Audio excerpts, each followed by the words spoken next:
Salut tout le monde, nous sommes le 11 septembre 2018, il est 14h30.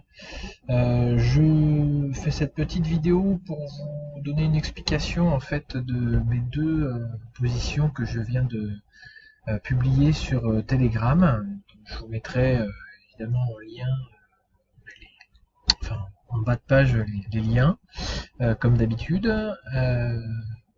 Voilà, donc il y a un point d'entrée sur l'Eurodoll et un point d'entrée sur le DAX.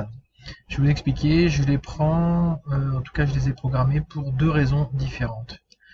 Alors je vais commencer par l'Eurodoll, je vais enlever les Fibos là que je refais juste après, comme ça ce sera plus visible. La trendline qui est baissière depuis un bon moment sur l'Eurodoll, hein.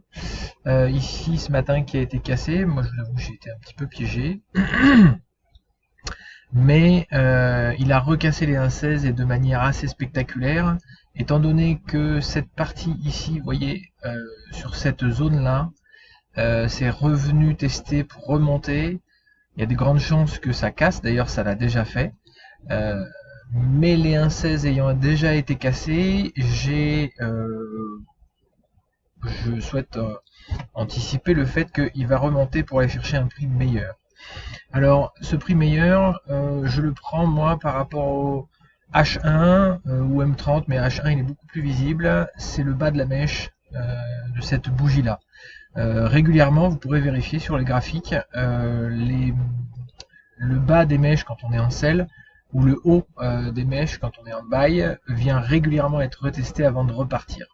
Là, ça n'a toujours pas été le cas. Étant donné qu'on est au-dessus des 1,16, que ça a été cassé sans retest réel et que ça correspond au plus bas, enfin au plus haut, je veux dire précédent ici, il y a de grandes chances qu'on vienne ici prendre et l'objectif pour moi c'est de retomber ici sur les 1,15 540.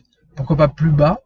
Alors c'est possible que ça tombe plus bas, vous voyez la trendline ici continue, ça pourrait venir jusqu'ici, sauf que j'ai cette bougie ici et cette englobante verte, pareil qui n'a jamais été retesté à la hausse et il est possible que ça vienne rebondir pour repartir à l'achat. Du coup ma vente se ferait dans cette zone là d'ici à ici. Voilà.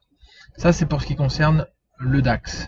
Rapidement sur le DAX, on est en H1 cette fois-ci. On peut observer qu'il y a une trendline là qui existe depuis le 7. Cette trendline vient d'être cassée là ce matin.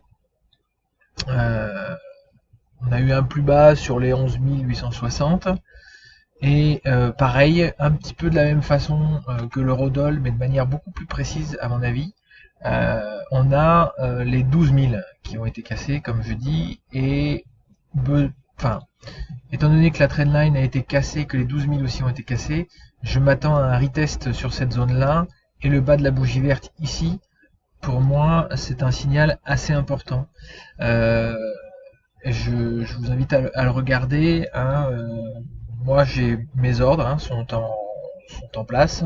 12 000, 12 025 et direction les 11 840.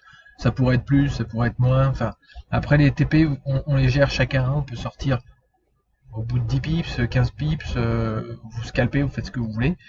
Moi, je mets là. S'il faut, je sortirai avant. Donc c'est simplement pour dire, pour moi c'est un bon point d'entrée sur lequel il ne devrait pas y avoir de drawdown. Surtout qu'on a un pivot juste en dessous, du coup ça devrait être tranquille. Je reviens une minute sur l'Eurodoll, j'avais dit que je remettais les Fibos tout à l'heure, que j'avais enlevé. Les Fibos qu'on fait partir de là jusqu'ici, puisqu'il y a un retracement qui commence à se faire. On voit que le point d'entrée que je veux sur les 16 050 correspond aussi aux 50% de Fibonacci. Voilà. Ça fait quand même un élément, deux éléments avec le bas de la bougie, plus le troisième, ici sur les 50%, qui me font penser qu'on a un beau point d'entrée de zone short. Voilà. Si vous avez des questions, vous pouvez les mettre en commentaire en dessous. Pareil, vidéo de moins de 5 minutes, donc dans 10 secondes ça se termine. Je vous souhaite une très bonne journée et je vous dis à bientôt.